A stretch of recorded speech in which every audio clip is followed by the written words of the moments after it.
SMC English School. We are in Dr. Abdul Kalam Library, and we have gathered here for a special purpose to celebrate the reading week, that is Vachan Saptah from 22nd July to 30 July. The purpose is to inculcate the reading habits among the students. After reading, we are giving them the task. They should remember all the content after reading, and they are going to record it on the paper. So we should give all the best for this reading week. Thank you so much.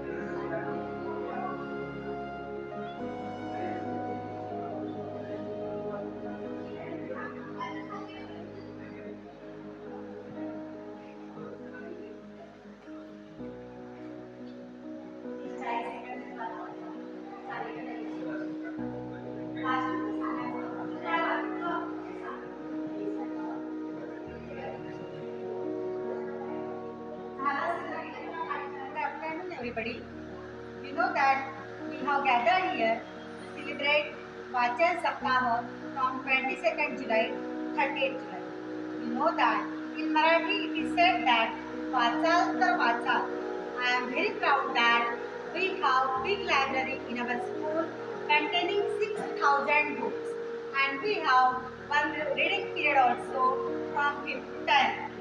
Now in Sanskrit, it is by श्लोक वृथा भ्रमणतो क्रीडा परपीडा पपाषणे कालक्षेपो न कर्तव्यो विद्यार्थी वाचनविषये. And hence Abdul Kalam's birth anniversary, that is 15th October, it It is celebrated as Vachan Prerna Din, and it is said that the students, they should not waste their time, but they should read. Thank you. मी अर्जुन पवनकुमार खंडेलवाल. आज वाचन सप्ताहानिमित्त आपल्या शाळेच्या वाचनालयामध्ये एक छोटीशी बातमी वाचली. बातमी अशी की BCCIने आयओएला 8.5 कोटींचा निधी द्यायचा निश्चय केला. नवी दिल्लीची ही बातमी आहे. आगामी पॅरिस ऑलिम्पिक्समध्ये भारत देशाचे प्रतिनिधित्व करणारे भारतीय खेळाडूंसाठी भारतीय क्रिकेट नियामक मंडळाने BCCI भारतीय क्रिकेट संघाने आयओएला 8.5 कोटींचा निधी दिला आहे. BCCI सचिव जय शाह यांनी एक्सवर या घटनेची घोषणा केली. जय शाह यांनी म्हटले आहे की पॅरिस ऑलिम्पिकमध्ये भारत देशाचे प्रतिनिधित्व करणारे खेळाडूंसाठी आम्हाला खूप अभिमान आहे. पॅरिस ऑलिम्पिक या मोहिमेसाठी आम्ही त्यांना 8.5 कोटींचा निधी देत आहोत. सर्व BCCI कमिटीकडून त्यांना खूप शुभेच्छा. Good evening everyone, I am Soumya Gyalal from class 10th A and today I am here in the library and I am reading a book of Aesop's Fables in which a story, a raven and a swan. A raven, which you know is black as coal, was envious of the swan because her feathers were as white as the purest snow. The foolish bird got the idea that if he lived like the swan, swimming and diving all day long and eating the weeds and plants that grow in the water, his feathers would turn white like the swan's. So he left his home in the woods and fields and flew down to live on the lakes and in the marshes. But though he washed and washed all day long, almost drowning himself at it, his feathers remained as black as ever. And as the water weeds he ate did not agree with him.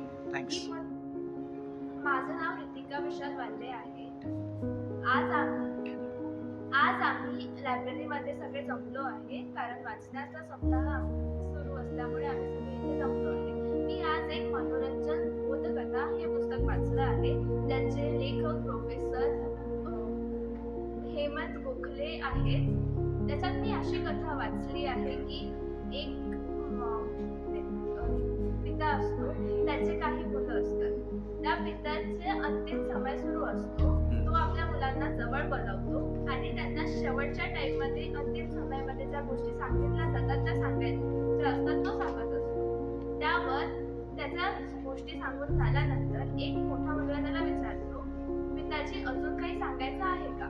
तेव्हा पिताजी त्याला सांगतात की समोरच्या पात्रात एक चंदनाची powder ठेवलेली आहे आणि एका याच्यात चुलीतील कोळसा ठेवलेला आहे. तुम्ही एका हातात चंदनाची पावडर आणि दुसऱ्या हातात कोळसा असं घ्या.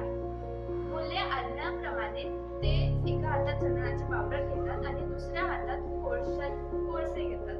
काही वेळानंतर आज्ञा पिताजी त्यांना सांगतात की आता ते सोडल्यानंतर ते त्यांना म्हणतात मला तुम्हाला शेवटी हेच सांगायचं होतं. तेव्हा मुलं म्हणतात आम्हाला नाही समजलं. तेव्हा पिताजी त्यांना समजावून सांगतात की ज्या हातात तुमचं चंदन होतं त्याच्यात तो सुगंध येत असेल आणि ज्या हातात तुमचा कोळसा होता त्याच्यात तुमचा हात थोडा काळा झाला असेल. त्यामुळे त्यांना हे समजायचं होतं की जशी चंदनाच्या संगतीत राहून चंदन तुम्हाला सुगंध देतो तसंच कोळसा ज्या हातात होता त्याच्यात काळे झाले. त्याचप्रमाणे जर आपण चांगल्या लोकांसोबत राहिलो तर आपली संगत चांगली होईल आणि जर आपण खराब लोकांसोबत राहिलो तर आपण खराबच शिकू. आमच्या शाळेच्या वाचनालयामध्ये वाचन सप्ताहानिमित्त लोकमत वर्तमानपत्र वाचन त्यातील एक बातमी सादर करते. RTI द्वारे 93 विद्यार्थ्यांना प्रवेश जाहीर. राज्य शासन RTI कायद्यात बदल करीत फेब्रुवारी महिन्यात